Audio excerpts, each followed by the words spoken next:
कुरा गर्ने यीशु ख्रीष्टको भने तपाईको चाहिँ मुहम्मदको कुरा आउँछ। थोरै मुहम्मद अगाडिका हुन्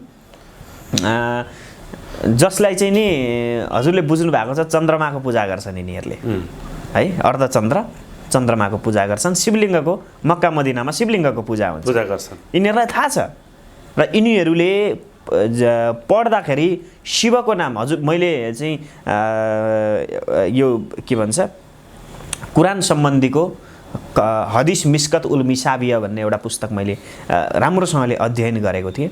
त्यसमा यतिसम्म भनेको छ हजुर लसुन प्याज खाएर मेरो मस्जिदभित्र प्रवेश नगर, इभन माछा मासुको त कुरै छैन, कुरै नगर। मुसलमानको हदिस मिस्कत उल मिसाबिया भन्ने पुस्तक जो मैले वृन्दावनमा हुँदैखेरि पढेको थिएँ, यस्ता यस्ता कुराहरू लेखेको छ।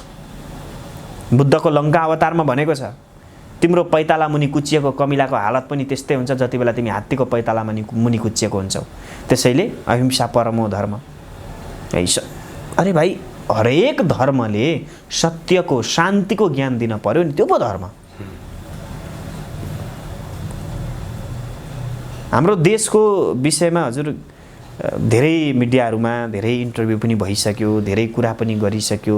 यो बोलेर पनि केही हुनेवाला छैन है, गर्नुपर्ने हुन्छ र त्यो गर्नको लागि गर्ने दिन आयो गुरु। गर्ने दिन सडक आन्दोलन जनताले यो व्यवस्था परिवर्तन गर्न सक्दैनन्, तर यो व्यवस्था अपरिहार्य छ। 2081 भित्र यो व्यवस्था परिवर्तन हुँदैछ। नेपालमा गौरवशाली गौरवमय राज संस्था फर्किँदैछ, राजा फर्किँदै हुनुहुन्छ। यहाँले पटक पटक भनिसक्नु भएको छ। म त्यसलाई यही थाती राखेँ। हजुर ब्यालेटबाटै त्यसो भए राज संस्था फर्काउने हो। माछालाई पकाउनु छ भने पहिला पानीबाट बाहिर निकाल्नुपर्छ हजुर है। जब उसको प्राण जान्छ नि तब ल्याएर उसलाई मान्छेले पकाउँछन् के। क्षमा चाहन्छु यो उदाहरण मैले एउटा जनावरलाई प्रयोग गरेँ त्यसको लागि। तर यति बेला हेर्नुहोस् यो देशको अवस्था यस्तो छ। अब देश त सियोको टुप्पो जति पनि बाँकी रहेको छैन क्या। अब त्यो अवस्था पुगिसक्यो। कति बेला कहाँ गएर त्यो धुलो एउटा कण बराबर बाँकी छ, त्यो पनि कति बेला कहाँ गएर फुस्किन्छ र हाम्रो छातीमा विदेशीका बुट बजारिन्छन् त्यो थाहा छैन। समय अझै पनि छ। आज नेपाली जनता भ्रममा छन् एमसीसी पास भयो भनेर, जनता भ्रममा छन् एमसीसी पास भयो भनेर। कहाँ पास भयो एमसीसी? व्याख्यात्मक टिप्पणी। खबरदार नेपाली जनताले बुझ्नुपर्छ यो कुरा। यो सङ्कल्प प्रस्ताव जस्तै हो त। माखाले बेच्दाखेरि सङ्कल्प प्रस्तावको कुरा ल्याएको थिए हो, अहिले चाहिँ व्याख्यात्मक टिप्पणी व्याख्यात्मक टिप्पणी गरेर उनीहरूले के भने संसदबाट पास भइसक्यो भनिदिए। उनीहरूले पास गरिसकेका छैनन्। अब जनता सडकमा नउर्लिउन्, पास गरिसक्यो यिनीहरूले चुपचाप बसुन्, हुलमाल नभइकन शान्त वातावरणमा अब एमसीसी पास गर्न पाइयोस् भनेर यो रणनीति पनि आयो। त्योभन्दा पहिला नि घर घरमा छिरेर, नेताको घर घरमा छिरेर हामीले उनीहरूको मुन्टो छिनाएर सडकमा पछार्न फुटबल भलिबल खेल्न सक्नुपर्छ। अब नत्र यो देशको कल्याण हुँदैन। भने जस्तो राष्ट्रघात गर्ने नेताहरूको हो यिनीहरूको। हेर्नुहोस् यिनीहरूले आफ्नो प्राण दिनै पर्छ। यहाँले भनेको कुराहरू त आन्दोलनकै कुरा भयो नि, सडककै कुरा भयो नि। त्यो अब सडक आन्दोलनले व्यवस्था परिवर्तन हुँदैन, यो आन्दोलनमा जनता आउँदैनन् भन्नुहुन्छ। जिन्दाबाद र मुर्दाबादले होइन। जिन्दाबाद मुर्दाबादले भयो। हतियार उठाउनु, मनैदेखि भएर हतियार उठाउनुपर्छ। त्योभन्दा अर्को विकल्प छैन। अनि फेरि यहाँ त चुनावी तयारीमा पनि हुनुहुन्छ भन्ने सुन्दै आएको छ। चुनाव सम्भवतः आउने मङ्सिरमा हुन्छ, गर्छन् यिनीहरूले। किनकि यिनीहरूलाई फेरि अर्को 5 वर्ष यो देश बेच्नु छ होइन। यो देश बेच्ने म्यान्डेट जनताले दिएका थिए, त्यो सकिन लागेको छ यिनीहरूको है। स्थानीय चुनाव घोषणा भइसकेको छ, अब संसदीय चुनाव हुँदैछ। हजुर यहाँ चुनावमा पनि तयारी, चुनाव उठ्ने पनि तयारी हुनुहुन्छ भन्ने सुनेको छु। के सत्य हो गुरु? हजुर म तयारीमा छु। मैले आफ्नो चाहिँ प्रस्ताव मैले पार्टीमा दिइसकेको छु। आज जनतालाई भनिदिनुहोस् कुन चाहिँ चुनाव क्षेत्रबाट, कुन जिल्लाबाट, कति नम्बर क्षेत्रबाट यहाँको उम्मेदवारी दर्ता हुन्छ? राजेन्द्र लिङ्गदेनको क्षेत्र 1 नम्बर। हजुर। हाम्रो पार्टी अध्यक्षको झापाको 1 नम्बर क्षेत्र। हजुर। मेरो 2 नम्बर क्षेत्र। यहाँको प्रतिस्पर्धी को हुन्छन्? अब त्यति बेलाको सिचुएसनमा को प्रतिस्पर्धी हुन्छ अहिलेसम्म म त्यति धेरै राजनीतिक परिपृष्ठ त्यहाँको इतिहास म जान्दिनँ। किनभने म अत्याधिक समय म इन्डिया बसेर पढेर आएको हुँ। हजुर है, किनभने म राजनीतिक क्षेत्रमा हेर्नुहोस् हिजोसम्म म कहीँ थिइनँ। यति ठुलो शक्तिहरू जसले देश बेच्ने हजुर चुनावी क्षेत्रको कुरा हो। हजुर अब यस्तो छ चुनावी क्षेत्रमा म चाहिँ नि हेर्नुहोस् मेरो राजनीतिक ब्याकग्राउन्ड पनि केही छैन। हजुर अब चुनावी माहौलको लागि म तयारी अवस्थामा चाहिँ छु, तर मेरो राजनैतिक ब्याकग्राउन्ड केही पनि होइन। म राजनीतिक क्षेत्रमा मैले त्यति राजनीति जानेको, मैले राजनीति त्यति धेरै बुझेको पनि होइन। तर मलाई कतिसम्म चाहिँ विश्वास छ भनेदेखि यो चुनावमा मैले उठेर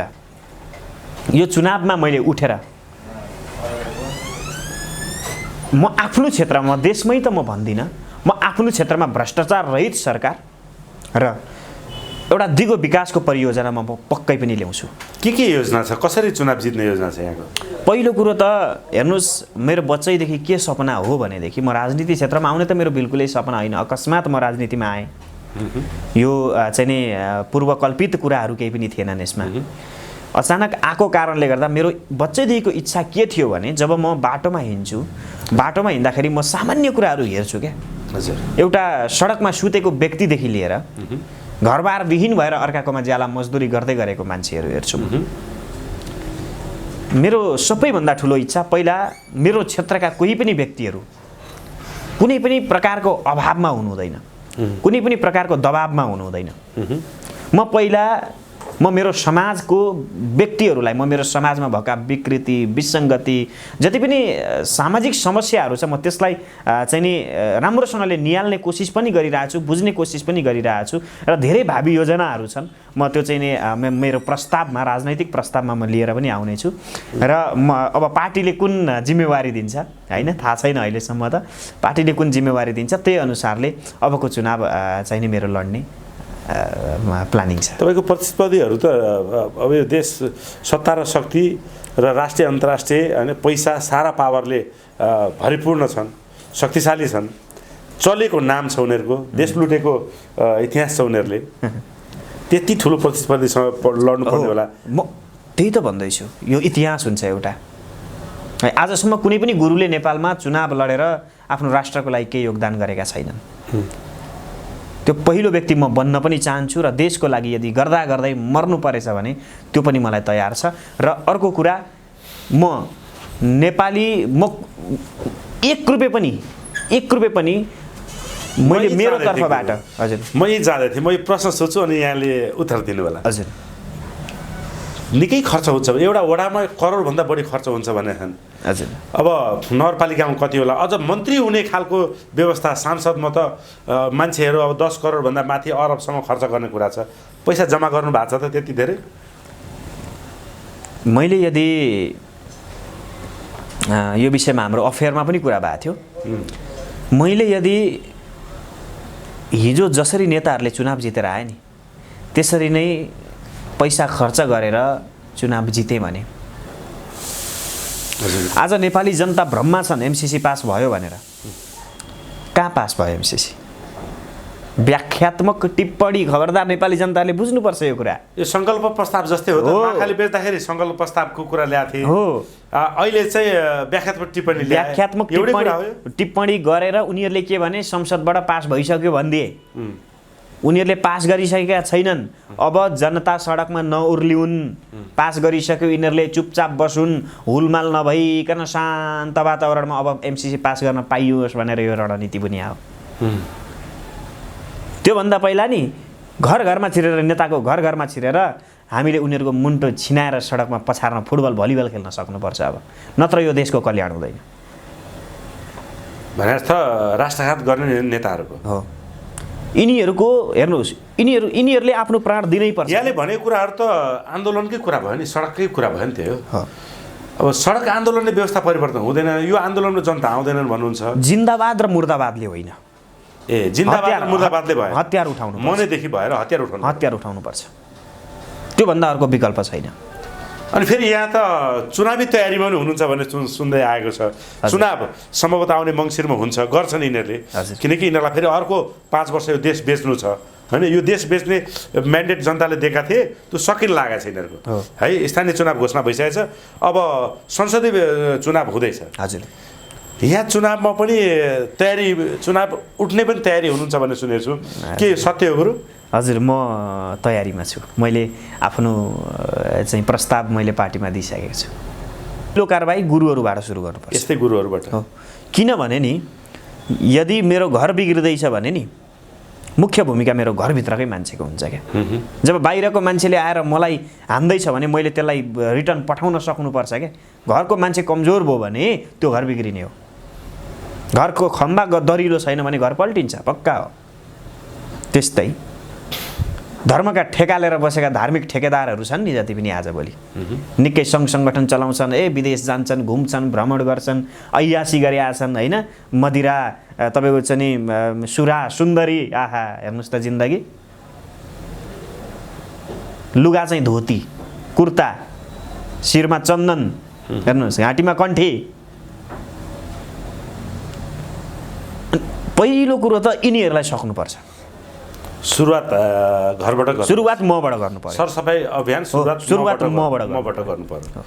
यदि म गलत छु, मैले मेरो धर्मलाई विनाश गर्नको लागि पब्लिसिटी कमाएर अरू धर्मलाई मैले थोपर्दैछु भने पहिला मलाई गोली हान्नुपर्छ। गुरु धार्मिक माध्यमबाट राजनीतिमा प्रवेश गर्नुभएको छ। हजुर, राजनीति के धर्मनीति कुरा गर्ने सुक्रिसको भने तपाईँको चाहिँ मोहम्मदको कुरा आउँछ। थोरै मोहम्मद अगाडिका हुन्, जसलाई चाहिँ नि हजुरले बुझ्नु भएको छ चन्द्रमाको पूजा गर्छन् यिनीहरूले है। अर्धचन्द्र चन्द्रमाको पूजा गर्छन्। शिवलिङ्गको मक्का मदिनामा शिवलिङ्गको पूजा हुन्छ, पूजा गर्छन्। यिनीहरूलाई थाहा छ र यिनीहरूले पढ्दाखेरि शिवको नाम, हजुर मैले चाहिँ यो के भन्छ कुरान सम्बन्धीको हदिस मिस्कत उल मिसाबिया भन्ने एउटा पुस्तक मैले राम्रोसँगले अध्ययन गरेको थिएँ। त्यसमा यतिसम्म भनेको छ, हजुर लसुन प्याज खाएर मेरो मस्जिदभित्र प्रवेश नगर, इभन माछा मासुको त कुरै छैन, कुरै नगर। मुसलमानको हदिस मिस्कत उल मिसाबिया भन्ने पुस्तक जो मैले वृन्दावनमा हुँदैखेरि पढेको थिएँ, यस्ता यस्ता कुराहरू लेखेको छ। बुद्धको लङ्का अवतारमा भनेको छ तिम्रो पैताला मुनि कुच्चिएको कमिलाको हालत पनि त्यस्तै हुन्छ जति बेला तिमी हात्तीको पैताला मुनि कुच्चिएको हुन्छौ। त्यसैले अहिंसा परमो धर्म। अरे भाइ, हरेक धर्मले सत्यको शान्तिको ज्ञान दिन पर्यो नि, त्यो पो धर्म। हाम्रो देशको विषयमा हजुर धेरै मिडियाहरूमा धेरै इन्टरभ्यू पनि भइसक्यो, धेरै कुरा पनि गरिसक्यो। यो बोलेर पनि केही हुनेवाला छैन है, गर्नुपर्ने हुन्छ र त्यो गर्नको लागि गर्ने दिन आयो गुरु। सडक आन्दोलन जनताले यो व्यवस्था परिवर्तन गर्न सक्दैनन्, तर यो व्यवस्था अपरिहार्य छ। 2081 भित्र यो व्यवस्था परिवर्तन हुँदैछ। नेपालमा गौरवमय राज संस्था फर्किँदैछ, राजा फर्किँदै हुनुहुन्छ। यहाँले पटकपटक भनिसक्नु भएको छ। म त्यसलाई यही थाती राखेँ। हजुर, ब्यालेटबाटै त्यसो भए राज संस्था फर्काउने हो। माछालाई पकाउनु छ भने पहिला पानीबाट बाहिर निकाल्नुपर्छ हजुर है। जब उसको प्राण जान्छ नि तब ल्याएर उसलाई मान्छेले पकाउँछन् के। क्षमा चाहन्छु, यो उदाहरण मैले एउटा जनावरलाई प्रयोग गरेँ त्यसको लागि। तर यति बेला हेर्नुहोस्, यो देशको अवस्था यस्तो छ। अब देश त सियोको टुप्पो जति पनि बाँकी रहेको छैन क्या। अब त्यो अवस्था पुगिसक्यो। कति बेला कहाँ गएर त्यो धुलो एउटा कण बराबर बाँकी छ, त्यो पनि कति बेला कहाँ गएर फुस्किन्छ र हाम्रो छातीमा विदेशीका बुट बजारिन्छन्, त्यो थाहा छैन। समय अझै पनि छ। आज नेपाली जनता भ्रममा छन् एमसिसी पास भयो भनेर। हजुर, एकछिन हामीसँग अति नै विशिष्ट व्यक्तित्व हुनुहुन्छ, आदरणीय युवा व्यक्तित्व, चर्चित देशभक्त आचार्य पण्डित पुष्कर खतिवडा। गुरु स्वागत छ यहाँलाई। हजुर, धन्यवाद। आराम हुनुहुन्छ? आराम छ। देशको चिन्ताले यहाँलाई साह्रै पोलेको देखिन्छ, सुनिन्छ। धेरै मिडियाहरूमा यहाँका राष्ट्रभक्ति भावहरू एकदमै हुन्छ नि, मनैदेखि ओतप्रोत भएर आएको देखिन्छ। युवा हुनुहुन्छ, तर अग्रज गुरुहरूबाट त्यो खालको जति तपाईँहरूबाट यो देखिएको छ, देशप्रतिको त्यो लगाव देखिएको छैन। कुनै न कुनै पार्टी, कुनै न कुनै सङ्घ संस्थामा आबद्ध भएको देखिन्छ। अब गुरुहरूको भूमिका के रहन्छ गुरु यो देश बचाउने सवालमा? जब धरती विनाशको मार्गमा जान्छ त्यति बेला त्यो माटोलाई रक्षा गर्ने महान जुन कर्म छ त्यो चाहिँ गुरुहरूले गरेको हाम्रो इतिहास छ। जस्तै बेन नाम गरेको राजा जो श्रीमद् भागवत महापुराणमा आउँछ, जसले धरतीलाई विनाश गरिराखेको थियो, ब्राह्मणहरूद्वारै उसको अन्त्य गरेर पृथु महाराजको उत्पत्ति गराउनु भएको थियो। एउटा अर्को कुरा, हेर्नुस् हामी त शास्त्र पढ्ने मान्छे, हामी पेसाले ज्योतिषी, तर कता कता त्यो पेसालाई र त्यो कर्मलाई पछाडि एकछिन पछाडि राखेर सोच्दा पहिला त म नेपाली हो, पहिला त मेरो जननी भनेको त यो माटो हो, मेरो आमाको छोरा हो, नेपाल आमाको पक्कै पनि छोरा हो। शास्त्र आफ्नो ठाउँमा छ, शास्त्रले पनि यही भन्छ, परिआएको खण्डमा देशको लागि ज्यान दिनको लागि पनि तयार हुनुपर्छ। किनभने जुन माटोमा उब्जिएको अन्न खाएर हामी आज यत्रो भएर यसरी बोल्न सक्ने चाहिँ यत्रो भएका छौँ, जुन आमाको छातीमा टेकेर हामी हुर्केका छौँ, आफ्नो राष्ट्रको सुरक्षा गर्न अलिकति पनि आफ्नो तर्फबाट केही योगदान गर्न सकिएन भने मलाई मरेको सम्झिन्छु, म जिउँदो होइन।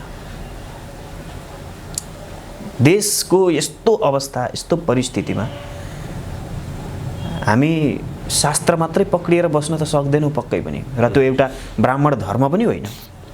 परशुरामले 3 पटकसम्म क्षत्रियहरूको विनाश गर्नुभयो राज्यमा, तपाईँको चाहिँ नि उनीहरूले अत्याचार गरिसकेपछि भने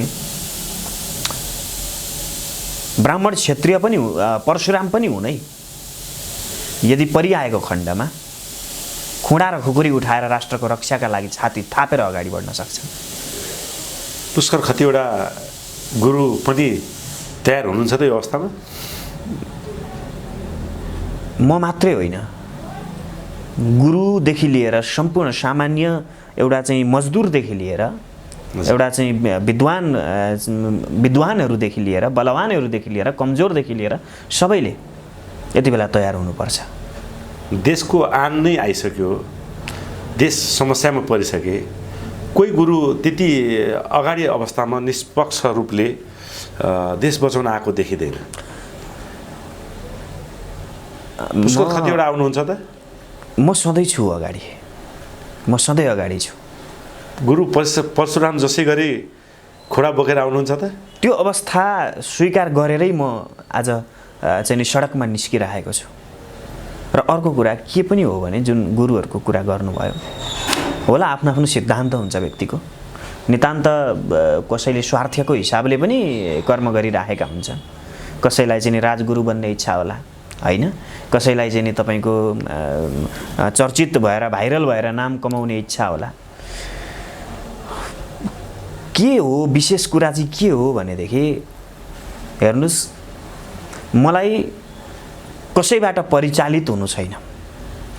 यदि म कुनै क्षेत्रमा बसेर काम गर्दैछु भने म आज राप्रपामा केन्द्रीय सदस्यता लिएर राप्रपाबाट चुनाव लड्ने इच्छाले कार्य गरिरहेको छु।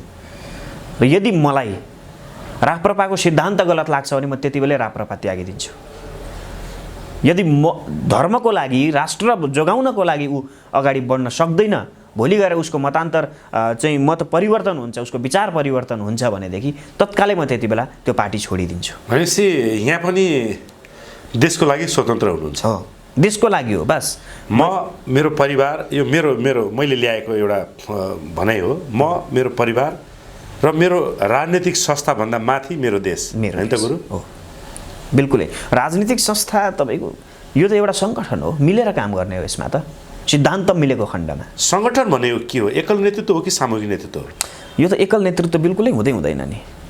सङ्गठनको अर्थ के? परिवारको अर्थ के?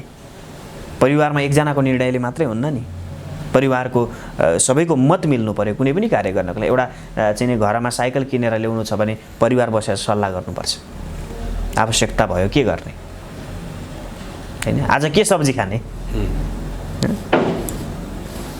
त्यसैले संगठन एकल नेतृत्व गर्छु भन्नेले चाहिँ नि संगठन नखोले हुन्छ संगठन यदि खोलिन्छ भने संगठनका हरेक व्यक्तिहरूको विचारको त्यहाँ सम्मान हुनुपर्छ र उनीहरूको विचारलाई प्युरिफाई गरेर छानेर यो देशमा खोलिएको संगठन 2,91,00,000 समथिङ कति जनता सबैको विचारलाई समेट्नु पर्यो नि हो बिल्कुलै तर यस्तो पनि हो यो देशलाई यसरी यो देशमा यस्तो शिक्षा नीति ल्याइयो कि यति बेला नेपाली जनतालाई देशभन्दा दल प्यारो छ हेर्नुहोस् पार्टी प्यारो छ उनीहरू स्वतन्त्र रूपमा आउनै सक्दैन सत्यको पक्षमा उनीहरू उभिनै सक्दैन तर मैले आजभोलि म धेरै विचार गर्दैछु धेरै हेरिरहेको छु हो एउटा हन्जा छ एउटा जत्था छ जो चाहिँ नि गलत सही त्यसको केही पनि उसलाई मतलब छैन बस उसले चाहिँ नि उसको केही सीमित स्वार्थ सामान्य स्वार्थ पुरा भएको खण्डमा ऊ जसको पछि पनि दगुर्नको लागि तयार छ त्यो एउटा जत्था छ तर सत्यलाई बुझेका जनताहरू मैले कमै मात्र भेटेको छु र जसले अहिले सत्यलाई बुझिरहेका छन् खुसी लागेको छ पहिला हेरी अहिले चाहिँ जनचेतना अभिवृद्धि भएको मैले महसुस गरेको छु राप्रपामा आबद्ध हुनुहुन्छ गुरु थोरै समय भयो राप्रपा पनि चुनावी मैदानमा होमिएको जस्तो देखिन्छ देश दौडामा राजेन्द्र लिङ्गदेनजी चाहिँ पार्टी प्रवेश गराउन भ्याइ नभ्याइ छ उहाँलाई यसो हेर्दाखेरि जनताको अभिमत हेर्दाखेरि र एउटा युवा नेता अगाडि बढिराख्दाखेरि भावी प्रधानमन्त्रीको रूपमा राजेन्द्र लिङ्गदेनलाई हेरेको छ यहाँको धारणा के छ यो बारेमा यदि उहाँको वास्तविक सिद्धान्त यही हो भने हेरिने मात्रै होइन उहाँ हुनुपर्छ वास्तविक सिद्धान्त यदि राज संस्था र हिन्दू राज्यको पक्षमा उहाँ साँच्चीकै छातीले मनबाट उहाँ यो मुद्दा उठाएर यदि आउनुभएको हो भनेदेखि होइन हाम्रो प्रचण्डको जस्तो नहोस् है राजेन्द्र लिङ्गदेनज्यूलाई मेरो आग्रह धन्यवाद यो खबरदारी मेरो पनि सेम यही हो प्रचण्डको जस्तो नहोस् र केपी ओलीको जस्तो नहोस् अथवा यी फटारको के कुरा गर्नु है जिब्रो अपवित्र हुन्छ जे होस् अहिले जति पनि कथित नेता भनौँदा न यता न उताका गल्लीका कुताहरू छन् नि यिनीहरूको जस्तो नहोस् र म शुभकामना दिन पनि चाहन्छु मैले चाहिँ अस्ति हाम्रो सामान्य भेटघाट पनि भएको थियो बिचमा केही सामान्य कुराकानी शुभकामना होइन त तपाईँ त सिसिएम केन्द्रीय कमिटी मेम्बर भइसक्नुभयो तपाईँको त दर साथ पनि पाइसक्नुभयो बिल्कुल मेरो मैले भने नि यदि सिद्धान्त सही छ भने हामी हर तर्फबाट हामी साथ र सहयोग गर्न तयार छौँ यहाँको भनाइ चाहिँ राजेन्द्र लिङ्गदेन व्यक्ति नभइदियोस् राजेन्द्र लिङ्गदेन विचार भइदियोस् जुन विचारले 2,91,00,000 जनतालाई समेट्योस् र विचारबाट किञ्चित विचलित नभइकन देश बनाउने सवालमा जसरी बडा महाराजा पृथ्वीनारायण शाह राजा महेन्द्र गएको थिए त्यो पथ एक इन्ची नझुकी राजेन्द्र लिङ्गदेन लाग्नु पर्यो लाग्छ नि त के छ यहाँको हेर्नुहोस् यो राजनीति भन्ने कुरा यस्तो रहेछ नि जसमा हात हालिसकेपछि मान्छेको विचार व्यवहार सोच खानपान सबै कुरा परिवर्तन हुँदो रहेछ कि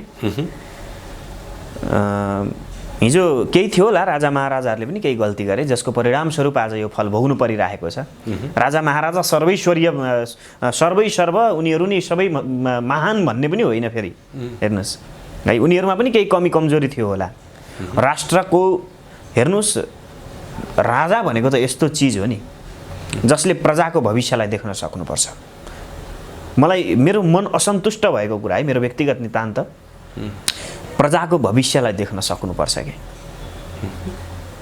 हामी त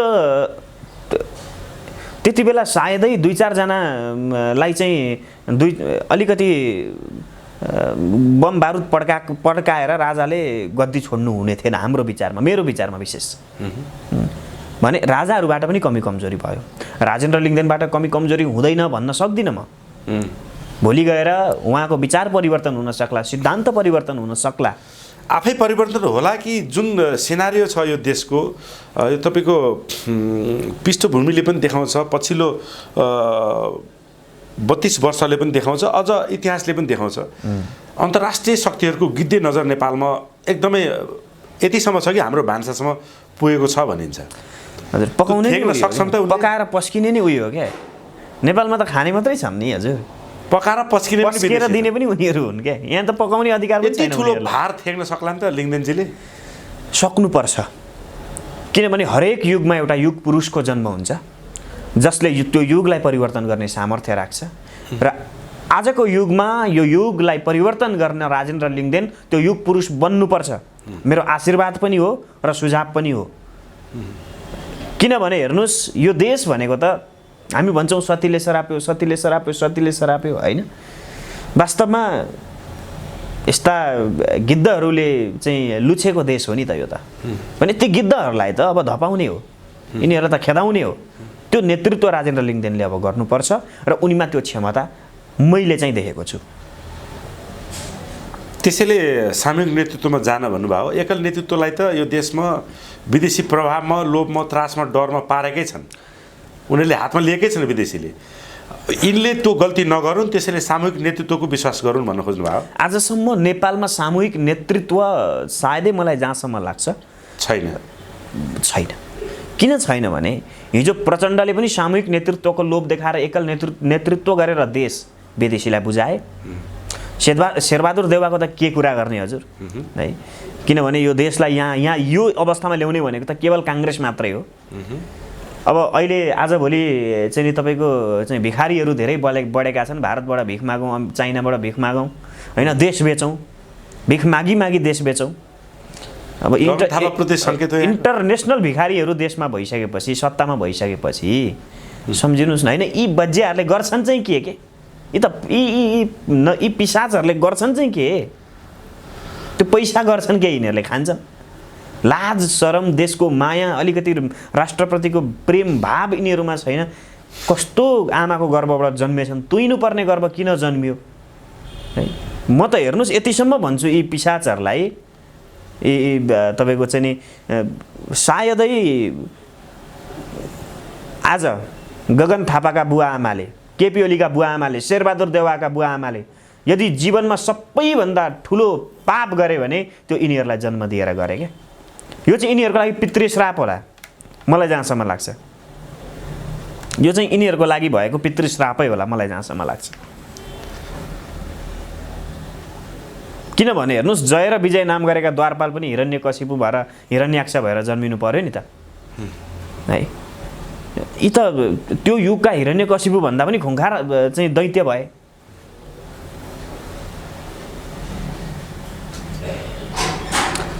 अब के भन्ने हजुर, यो देशको अवस्था, राजनीतिक अवस्था, यो हेर्दाखेरि हिजो जुन नेपाली हुनुमा हामीलाई गर्व थियो, हेर्नुहोस् नेपालको चाहिँ नक्सा भारतको मानचित्रमा छापियो, त्यही पनि नेपाली जनताहरू चुपचाप छन्।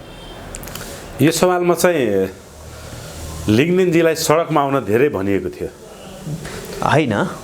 जस्तै उनले नक्सा छापेर चाहिँ सडक बनिरहे भनेर मोदीले जुन गर्व गरेका थिए नि, त्यो बेलामा सडकमा आउनु भएको भए चाहिँ अब देशमा अरू पार्टी नै रहन्थेनन् राप्रपा भन्दा भन्ने धारणा पनि आएको थियो। त्यो गलत हो। सडकमा आएर केही नै हुन्न हजुर नेपालमा, होइन? तपाईँको विरोध त क्रान्तिको सुरुवात त सडकबाटै हुन्छ नि, होइन? सडकबाट क्रान्तिको सुरुवात हुन्छ, तर त्यो अवस्था नेपालमा छैन कि। अब नेपालमा सडकबाट क्रान्ति हुने अवस्था छैन। के गर्दा बेस होला त? सरसफाइ अभियान नै चालु गर्नुपर्छ। भने अर्थ हिजो एकजना बाजेले के भन्नुभएको थियो भने, हजुर, कानुन बनाएर 10,000 नेतालाई मार्नुपर्छ अरे नेपालमा। नेता मार्न के कानुन बनाउनु पर्छ हजुर? जनता मार्न कानुन चाहिएको छ। उनीहरूले देश बेच्नलाई कानुन बनाइरहेको छन्, हामीले नेता मार्नलाई जनताको कानुन बनाउनुपर्छ भन्ने कुरा गर्नुभएको थियो। त्यो यी नेता हुन्जेलसम्म नेपालमा सम्भव छैन। त्यो हामीले कल्पना गर्ने कुराहरू मात्रै हुन्। अब नेपाली जनताले, मैले भने नि, अब नेपाली जनताले यदि यो देशलाई साँच्चीकै बचाउनु छ, यो देशलाई बनाउनु छ भने अबको भोट राप्रपालाई दिनुपर्छ र प्रत्येक नेपालीले दिनुपर्छ। एकजना पनि भोट नदिकन बस्नु हुँदैन, एकजना पनि। हामी भोट नदिकन कति 50% जनता भोट नदिकन बस्ने अवस्थामा छन् क्या यति बेला। अब जसले भोटर कार्ड बनाउनु भएको छैन उहाँहरू सबैले भोटर कार्ड बनाउनुहोस् र राप्रपालाई भोट हाल्नुहोस्। पहिलोपल्ट जनजातिको छोरा राजेन्द्र लिङदेन जुन जातिलाई प्रयोग गरेर यो देशमा धर्म नाच्ने काम गरिएको छ पहिलोपल्ट उसैबाट यो देशको दैवी यो मातृभूमि बचाउने अभियानमा हातेमा माटोबाट सुरुवात भएको माटोमै गएर मिल्छ हेर्नुहोस् है। एउटा वृक्ष माटोमै उम्रिन्छ, त्यही माटोमा चाहिँ तपाईँको खरानी हुन्छ अथवा त्यही माटोमा चाहिँ धुलो भएर कुहिएर त्यहीँनिर सड्छ होइन। भने हामी यो समाजले भन्छ यो देशमा केवल ब्राह्मणवाद हावी छ। म एउटा ब्राह्मणको छोरो, कर्मले म गुरु। म आफू राजेन्द्र लिङदेनलाई जिताउनको लागि नेपाली जनता समक्ष हात जोड्दैछु।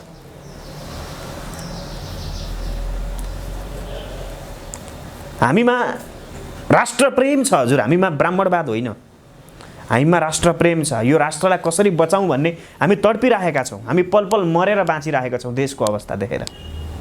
हामीलाई को आउँछ कस्तो आउँछ त्यो ठुलो कुरो होइन। अन्धो आओस् कि लाटो आओस् कि लङ्गडो आओस् कि के कस्तो आउँछ त्यो ठुलो कुरो भएन। तर एउटा दलितको छोरो आओस् कि एउटा जनजातिको छोरो आओस् कि एउटा क्षेत्रीको छोरो आओस् कि एउटा ब्राह्मणको छोरो आओस् कि शूद्रको आओस् कि जोसुकै आओस्, तर यो देश बनाउने मान्छे चाहियो बस।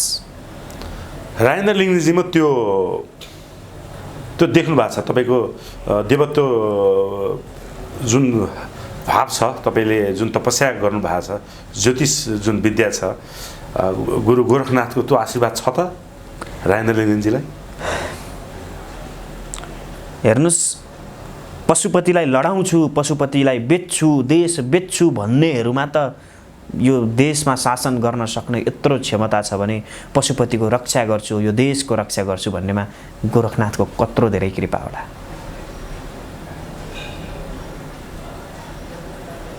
हामीले गर्व गर्नुपर्छ यो माटोमा केपी प्रचण्ड, शेरे, गगने, माकुने जस्ता नरपिशाचहरूले जन्म लिएका छन् भने राजेन्द्र लिङदेनहरू जस्ताले पनि जन्म लिएको छन्, जसले त्यो राष्ट्र रक्षाका लागि आफ्नो जीवनलाई दाउमा लगाएर अगाडि बढिरहेका छन्। यो देशमा सम्भावना बोकेका व्यक्तिहरू जस्तै केही विदेशीको इसारा विरुद्ध नेपाल बचाउने बनाउने अभियानमा राजा वीरेन्द्रले कदम चाल्दा उहाँ सब परिवार हत्या भएको अवस्था, हजुर मदन भण्डारी मारेको अवस्था आजसम्म यो थाहा छैन।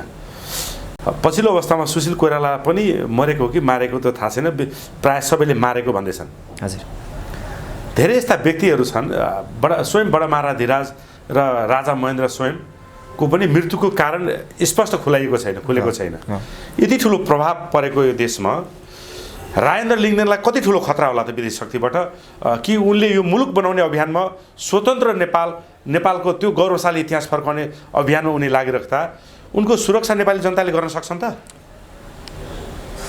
गर्नु पर्दैन त? सुन्नुहोस् न, जसले नेपाली जनता र नेपालको रक्षाको लागि आफ्नो ज्यानको आहुति दिनको लागि भनेर तयार भएको छ नि, उसलाई नेपाली जनताले साथ दिनु पर्दैन?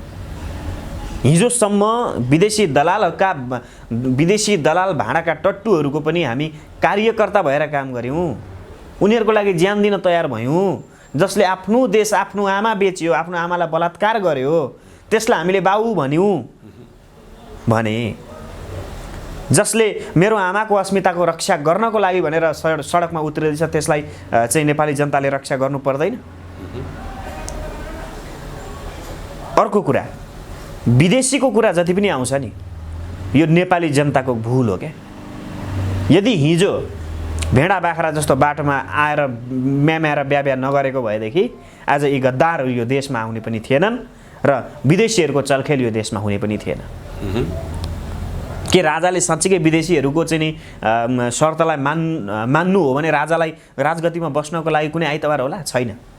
भोलिको भोलि अहिलेको अहिले राजा राजगद्दीमा बस्न सक्छन्, हामीले बुझेको छौँ यो कुरा। तर भुटान भएर बस्नु पर्यो राजाले, सिक्किम भएर बस्नु पर्यो राजाले, त्यो शर्त राजालाई मान्य छैन। राजा चाहन्छन् नेपाली जनताले मलाई चाहिँ नि सडकबाट उठाएर मलाई राजा बनाइदिउन्। राजा भन्छन् नि राजा बोलेनन्।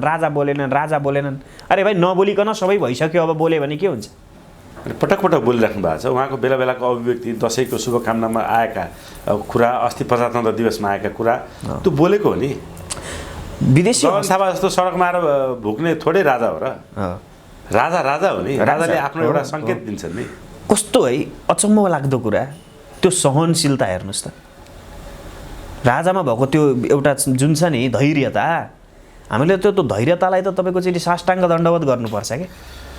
त्यसैले त नेपालका राजालाई तपाईँको 1.5 अरबभन्दा बढी हिन्दूहरूले चाहिँ विष्णुको अवतार मान्छन्। हिजोको दिनमा पोहोर सालकै कुम्भ मेलामा जाँदाखेरि भारतका मै हुँ भने तपाईँको शङ्कराचार्यहरूले समेत भगवान मानेको अवस्था। हेर्नुहोस् न, शङ्कराचार्यको रक्षा गर्ने त राजा हुन् नि त। राजा हुन्। भोलि राजै भएनन् भने त शङ्कराचार्य त लोप भएर जान्छन्। त्यहाँ त येशू आउँछ होइन। येशू भन्ने कुनै तथाकथित चाहिँ नि साहित्यिक एउटा चाहिँ नि साहित्यको पात्र आउँछ। उसले चाहिँ नि त्यो जुन कृष्ण नीतिलाई क्रिस्चियनिटी बनाएको छ, त्यो क्रिस्चियनिटीले त हाम्रो धर्म हाम्रो संस्कारलाई त लगेर कुनामा थन्काइदिन्छ, थुपारिदिन्छ। नेपालमै आएर 2 महिना तपस्या गएर यो कुरा छ, कृष्णको अनुयायी भएर कृष्ण नीतिलाई क्रिस्चियनिटी बनाएर। सत्यतै त्यही हो नि। अरे हजुर, म त बार बार भनिराखेको छु नि, आफ्नै छोरीलाई बलात्कार गरेर छोरी सन्तान जन्मा पाप होइन भन्ने चाहिँ बाइबललाई धर्मशास्त्र भन्ने पट मूर्खहरूलाई के भन्ने हजुर? थुक्न लागेको पनि छैन नि बाइबल त। मान्छे मारेर मासु खा धर्म हुन्छ यदि भोक लागेको छ भने भन्ने बाइबल कहीँ धर्मशास्त्र हुन्छ? आफ्नो धर्मको रक्षा गर्नको लागि अरू धर्मको विनाश गर भन्ने धर्मशास्त्र कहीँ तपाईँको चाहिँ नि त्यस्तो त्यो साहित्य त्यो चाहिँ धर्मशास्त्र हुन्छ? अनि यस्ता नीति पढेर आएका यी गद्दारहरू, यी चाहिँ नि दिमागमा गोबर भरिएका पिशाचहरूले देशलाई नबेचेर के गर्छन् भन्नुहोस् त? त्यही क्रिस्चियनिटीमा सबैभन्दा बढी परिचालित चाहिँ दलित र तपाईँले भने जस्तै जनजातिहरू त्यति मात्रै होइन, बढी देखिए। त्यति मात्रै होइन, यो क्रिस्चियनिटी नेपालमा भित्राउनको लागि बाहुनहरूको ठुलो हात छ होइन। उनीहरूलाई त्यो पनि थाहा छ, जस्तै पास्टर जति प्रायः सबै बाहुन छन् हो, ठुला ठुला पदमा। तर ग्राउन्ड लेभलमा तपाईँको ग्रास लेभलमा चाहिँ खट्ने जुझ्न जाने चाहिँ लड्न आउने चाहिँ हिन्दूहरूसँग, ओमकार परिवारसँग, बौद्धिस्टहरूसँग, तपाईँका जैन के अरे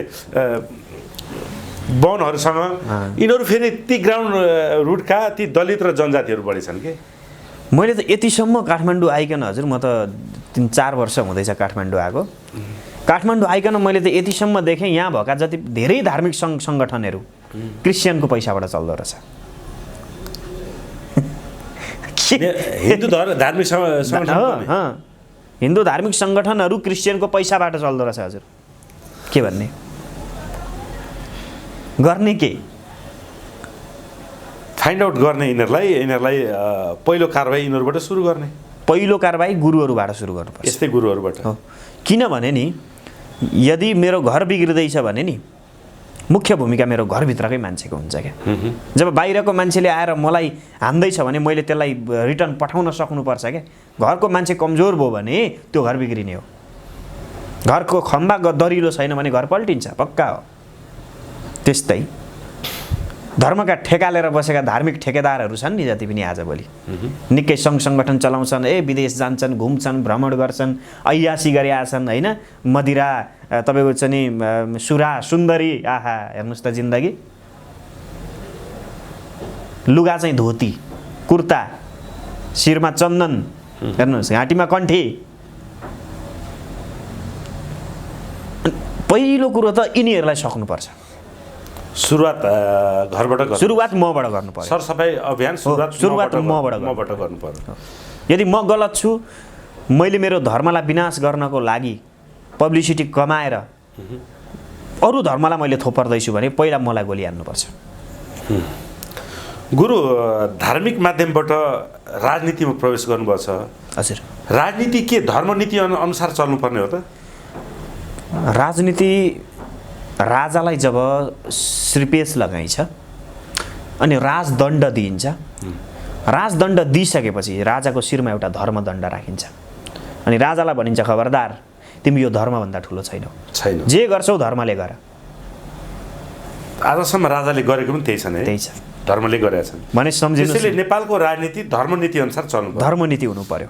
राज भनेपछि राजा भयो, नीति अब जनताहरूबाट भए र त्यो धर्मले चाहिँ चलाउनु पर्छ। धर्मले चलाएको राज्य मात्र सुन्दर हुन्छ, सुशील हुन्छ, सौम्य हुन्छ, होइन भनेदेखि उदाहरण हाम्रो देश छँदैछ। विशेष गरी नेपालको देवभूमि तपोभूमि यो नेपालमा चाहिँ तपाईँले भनेको कुरा अनिवार्य हो।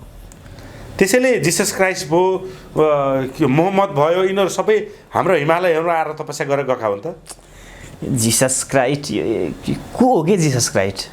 यो त तपाईँको भनि एउटा काल्पनिक पात्र, एउटा कुनै तान्त्रिक जसले सामान्य तन्त्र विद्यालाई साधना गरेको थियो। एउटा माछालाई 100वटा बनाइदियो, बाटोमा हेर्नुहोस् इन्द्रजाल चलाउनेले 1 रुपियाँलाई 1000 रुपियाँ बनाइदिरहेको छ होइन। उनीहरूलाई त्यही चमत्कार भयो। अरे भाइ, जसको इतिहासै छैन। हाम्रो दिव्य करोडौँ वर्षको हाम्रो इतिहास छ, सृष्टिकालदेखिको हाम्रो इतिहास छ होइन। यीशु ख्रीष्ट जन्मिँदाखेरि डाइनासोरै लोप भएको थिएन। के कुरा गर्ने यीशु ख्रीष्टको भने तपाईँको चाहिँ मोहम्मदको कुरा आउँछ। थोरै मोहम्मद अगाडिका हुन्,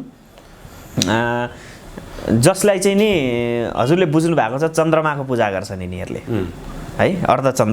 चन्द्रमाको पूजा गर्छन्। शिवलिङ्गको मक्का मदिनामा शिवलिङ्गको पूजा हुन्छ, पूजा गर्छन्। यिनीहरूलाई थाहा छ र यिनीहरूले पढ्दाखेरि शिवको नाम, हजुर मैले चाहिँ यो के भन्छ कुरान सम्बन्धीको हदिस मिस्कत उल मिसाबिया भन्ने एउटा पुस्तक मैले राम्रोसँगले अध्ययन गरेको थिएँ। त्यसमा यतिसम्म भनेको छ, हजुर लसुन प्याज खाएर मेरो मस्जिदभित्र प्रवेश नगर। इभन माछा मासुको त कुरै छैन, कुरै नगर। मुसलमानको हदिस मिस्कत उल मिसाबिया भन्ने पुस्तक जो मैले वृन्दावनमा हुँदैखेरि पढेको थिएँ, यस्ता कुराहरू लेखेको छ। बुद्धको लङ्का अवतारमा भनेको छ तिम्रो पैताला मुनि कुच्चिएको कमिलाको हालत पनि त्यस्तै हुन्छ जति बेला तिमी हात्तीको पैताला मुनि कुच्चिएको हुन्छौ। त्यसैले अहिंसा परमो धर्म।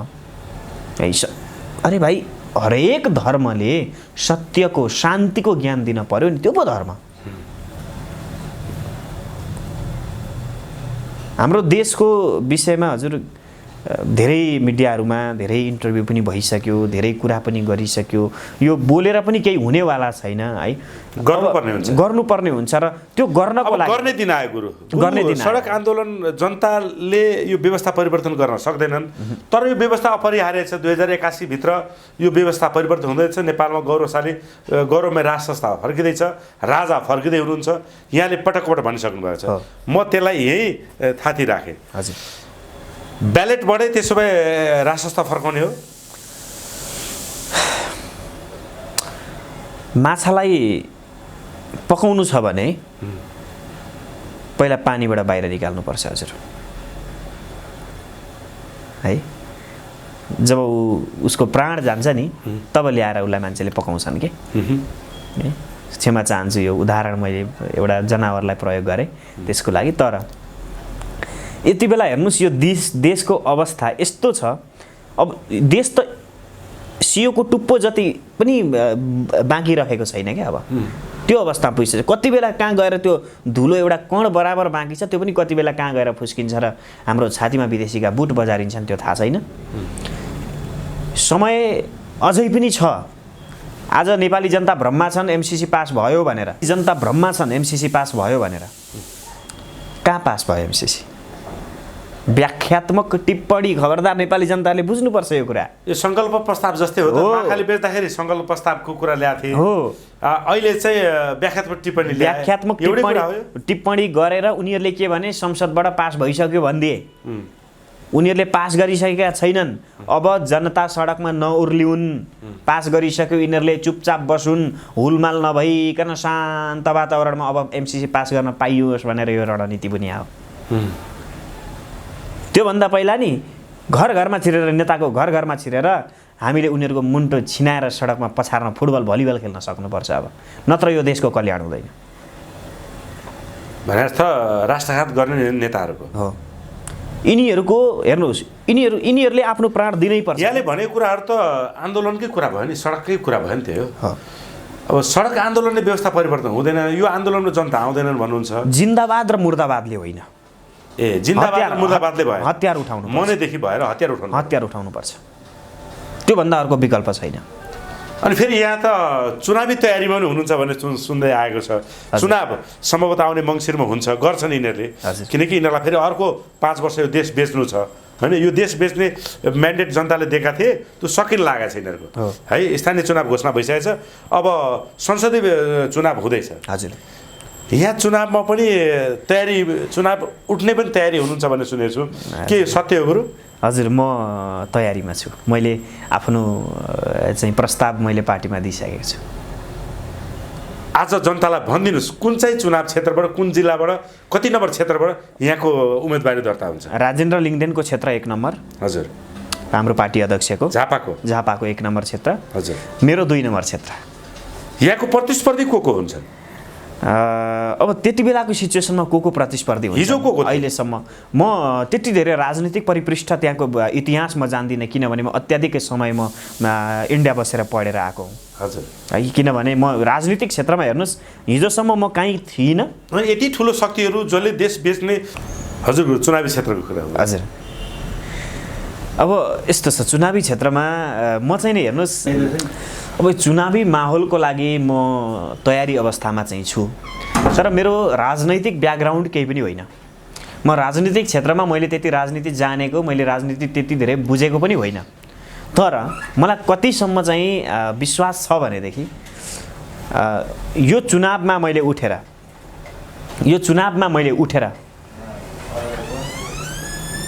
म आफ्नो क्षेत्रमा देशमै त म भन्दिनँ, म आफ्नो क्षेत्रमा भ्रष्टाचार रहित सरकार र एउटा दिगो विकासको परियोजनामा म पक्कै पनि ल्याउँछु।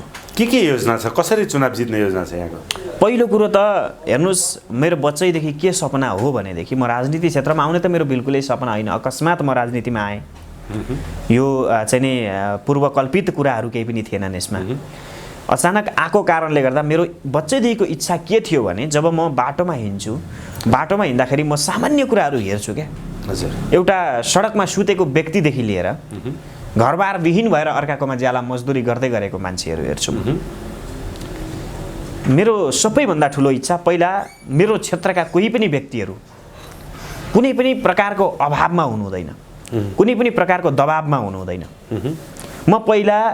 म मेरो समाजको व्यक्तिहरूलाई, म मेरो समाजमा भएका विकृति विसङ्गति जति पनि सामाजिक समस्याहरू छ म त्यसलाई चाहिँ नि राम्रोसँगले निहाल्ने कोसिस पनि गरिरहेको छु, बुझ्ने कोसिस पनि गरिरहेको छु र धेरै भावी योजनाहरू छन्। म त्यो चाहिँ नि मेरो प्रस्तावमा, राजनैतिक प्रस्तावमा म लिएर पनि आउनेछु र अब पार्टीले कुन जिम्मेवारी दिन्छ होइन थाहा छैन अहिलेसम्म त। पार्टीले कुन जिम्मेवारी दिन्छ त्यही अनुसारले अबको चुनाव चाहिँ नि मेरो लड्ने प्लानिङ छ। तपाईँको प्रतिस्पर्धीहरू त अब यो देश सत्ता र शक्ति र राष्ट्रिय अन्तर्राष्ट्रिय होइन पैसा सारा पावरले भरिपूर्ण छन्, शक्तिशाली छन्, चलेको नाम छ उनीहरूको, देश लुटेको इतिहास छ उनीहरूले। त्यति ठुलो प्रतिस्पर्धीसँग लड्नुपर्ने होला। म त्यही त भन्दैछु, यो इतिहास हुन्छ एउटा। आजसम्म कुनै पनि गुरुले नेपालमा चुनाव लडेर आफ्नो राष्ट्रको लागि केही योगदान गरेका छैनन्। त्यो पहिलो व्यक्ति म बन्न पनि चाहन्छु र देशको लागि यदि गर्दा गर्दै मर्नु परेछ भने त्यो पनि मलाई तयार छ। र अर्को कुरा म नेपाली म 1 रुपैयाँ पनि मैले मेरो तर्फबाट हजुर म यही जाँदै थिएँ, म यो प्रश्न सोध्छु अनि यहाँले उत्तर दिनु होला। हजुर। निकै खर्च हुन्छ, एउटा वडामा करोडभन्दा बढी खर्च हुन्छ भने छन्। हजुर। अब नगरपालिकामा कति होला, अझ मन्त्री हुने खालको व्यवस्था, सांसदमा त मान्छेहरू अब 10 करोडभन्दा माथि अरबसम्म खर्च गर्ने कुरा छ। पैसा जम्मा गर्नु भएको छ त त्यति धेरै? मैले यदि यो विषयमा हाम्रो अफेयरमा पनि कुरा भएको थियो, मैले यदि हिजो जसरी नेताहरूले चुनाव जितेर आए नि त्यसरी नै पैसा खर्च गरेर चुनाव जितेँ भने मैले भ्रष्टाचार पक्का गर्छु। हेर्नुहोस्, चुनावमा खर्च गर्नु भनेको त्यो इन्भेस्ट हो। इन्भेस्ट भएपछि जस्तै 1 करोड खर्च गरेँ भने मैले 5 करोड कमाउँछु। उठाउनु पर्यो, फाइदा उठाउनु पर्यो। 1 करोडको ब्याज सहित उठाउनु परेन, 5 वर्षको ब्याज हिसाब गर्नु त 1 करोडको उठाउनु परेन। म चाहन्छु म 1 रुपैयाँ पनि खर्च नगरिकन मैले जति मेरो आफूले हिँड्ने गाडीमा तेल हाल्छु त्योभन्दा बाहेक 1 रुपैयाँ पनि खर्च नगरिकन म चुनाव लडौँ र मलाई नेपाली जनताहरूले जिताउनुहोस्, मेरो क्षेत्रका जनताहरूले मलाई जिताउनुहोस्। गर्छन् त उनीहरू त। अब काङ्ग्रेस, एमाले, माओवादी अन्य पार्टीहरूले तपाईँको करोडौँ करोड खर्च गरेछन्। खसी ढालान्, दारू रक्सी खुवाउलान्, तास खेलाउलान्, अन्य रमाइलाका कुराहरू त डिस्को डान्स यी कुराहरू त आफ्नो ठाउँमा होलान्। त्यो चुनाव एक किसिमको पर्वको रूपमा यिनीहरूले पार दिएका हुन्छन्। कस्तो आनन्दको कुरा गर्नुभयो क्या तपाईँले। हामी त लसुन प्याज खान पनि डराउने मान्छे होइन, मासुको त कुरा पुरै जाओस् हेर्नुहोस् होइन। हामीलाई कसैको लागि जो गर्नु छ, मलाई मेरो परिवारलाई पुग्ने छ मसँग, मलाई भ्रष्टाचार गर्ने आवश्यकता छैन। 2 छाक घाँस राजेन्द्र लिङदेनले भने जस्तो भ्रष्टाचार गर्नु भनेको आमाको रगत खानु बराबर। आमाको रगत मात्र होइन, भ्रष्टाचार गर्नु भनेको आमालाई बलात्कार गर्नु बराबर हो। भ्रष्टाचार गर्नु भनेको आमालाई बलात्कार आफ्नै गर्नु। आमासँग आमालाई बलात्कार गर्नु बराबर हो भ्रष्टाचार गर्नु भनेको। त्यसैले हामी भ्रष्टाचार गर्दैनौँ र गर्न दिँदैनौँ। हाम्रो मूल सिद्धान्त यही हो। किनभने यो देश सकिएको भ्रष्टाचारले हो, व्यतिथिले हो। यहाँनिर प्रथा भयो भ्रष्टाचार भन्ने। भ्रष्टाचार भनेको एउटा नीति भयो, नियम भयो, कानुन नै भ्रष्टाचार बनियो के। त्यसर्थ जहाँसम्म लाग्छ नेपाली जनताको साथ सपोर्ट हुन्छ। अब उहाँले बुझ्नु भएको छ, मेरा आदरणीय दाजुभाइ, नेपाली जनता भन्दा पनि म मेरो परिवार भन्न रुचाउँछु। यो देशमा भएका हरेक व्यक्ति मेरो परिवारका सदस्य हुन्। त्यसैले एउटा राम्रो परिवारको एउटा राम्रो सदस्यलाई त्यो परिवारको चाहिँ नि अधिकार जिम्मेवारी दिनु नेपाली जनताको कर्तव्य हुन्छ। र म आउँदो चुनावको लागि मेरो क्षेत्रका सम्पूर्ण क्षेत्रवासीहरूलाई पनि हार्दिक अपिल गर्छु। जनतालाई ले तपाईँलाई भोट दिनको लागि जस्तै उनीहरूले चाहिँ त्यो विश्वास दिलाउनको लागि पनि जनताले तपाईँलाई मान्नुपर्ने भन्नको लागि पनि त्यो क्षेत्रमा तपाईँ खटिनुपर्ने बेला आएन र? अब म त्यसको तयारीमा छु। म पूर्व तयारीमा छु। भर्खरै तपाईँ झापाबाट फर्किनु पनि भएको छ। हो। जनताको राय सुझाव लिन जानु भएको थियो के? अवस्था लगभग सुझाव भन्दा पनि यति बेला फिल्डमा उत्रिएर गरेर देखाउने समय हो। मसँग यति बेला पार्टी पौवा बनाएर माछा मासुको चाहिँ रक्सीको पार्टी गराएर पार्टी कार्यालय खोलेर त्यो अनेक गर्ने मसँग त्यो पैसा पनि छैन र म त्यो चाहदिनँ पनि। भलै म जितौँ मलाई केही छैन, भलै म हारौँ मलाई केही छैन, मैले जित्नै पर्छ भन्ने छैन। तर मैले हारेँ भने पनि नि स्वच्छ भएर हार्छु र त्यो सबैभन्दा मेरो लागि ठुलो जित हुन्छ। यहाँले भने जस्तै मनोज सापकोटा म आफै पनि हजुर काठमाडौँ क्षेत्रमा 4 नभए माधव नेपालको क्षेत्रबाट चुनाव लड्दैछु। हजुर स्वतन्त्रबाट।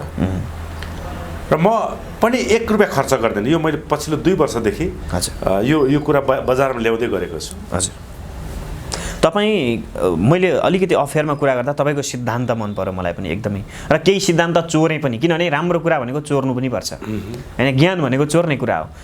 हरेक व्यक्तिबाट वस्तुबाट हामीहरूले ज्ञान सिक्न जरुरी छ।